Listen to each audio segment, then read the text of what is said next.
میں نے پوچھا تھا کہ کیا ناپاکی کی حالت میں دم کیا ہوا پانی جسم پر مل سکتے ہیں برکت کے لیے یا نہیں؟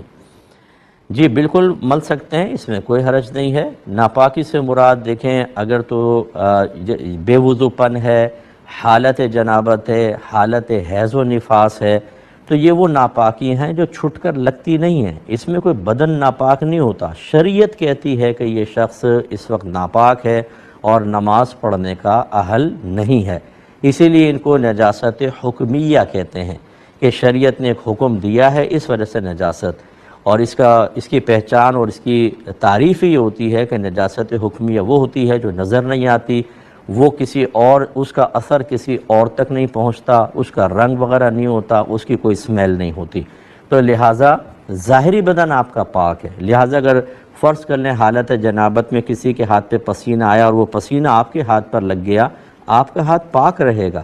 اسی لیے نبی کریم صلی اللہ علیہ وسلم نے ایک دفعہ سیدہ عائشہ صدیقہ رضی اللہ تعالیٰ عنہ سے فرمایا کہ یہ ایک کپڑا مسجد میں رکھ دیں، تو انہوں نے عرض کیا رسول اللہ میں تو اس وقت ایام میں ہوں۔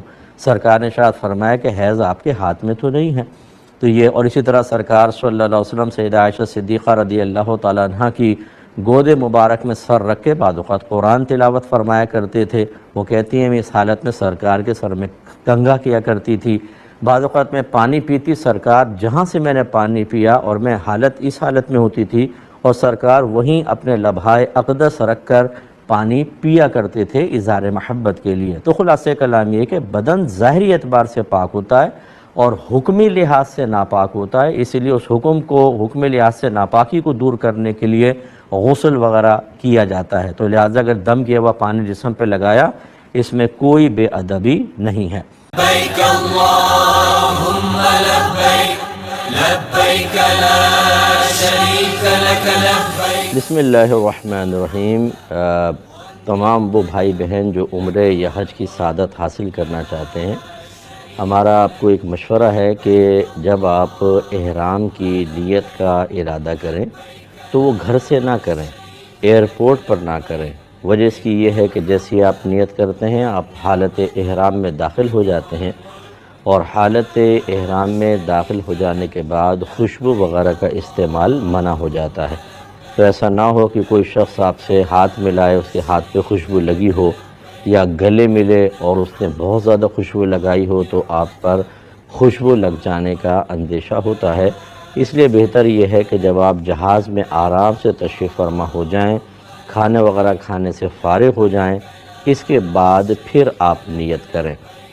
نیت دل کے پختہ ارادے کو کہتے ہیں۔ اگر آپ صرف دل میں پختہ ارادہ کر لیں کہ میں حج یا عمرے کے احرام کی نیت کرتا ہوں، تو آپ حالت احرام میں داخل ہو جائیں گے۔ بعض لوگ انتظار کرتے ہیں کہ جہاز والے ہمیں یہ کہیں کہ جی میقات آنے والی ہے، آپ نیت کر لیں۔ یہ حرج نہیں ہے، لیکن اس میں یہ خطرہ ضرور ہوتا ہے کہ اگر آپ کھانا کھانے کے بعد سو گئے اور اتنی گہری نیند آ گئی کہ ان کی اناؤنسمنٹ آپ کو نہ سنی اور آپ میقات کراس کر گئے، تو آپ پر دم لازم ہو جائے گا۔ اور یہ یاد رکھیں کہ حالت احرام میں آنے کے لیے کم از کم ایک بار بلند آواز سے تلبیہ پڑھنا، لبیک اللہم لبیک، یہ لازم ہوتا ہے، اور 3 بار افضل ہوتا ہے۔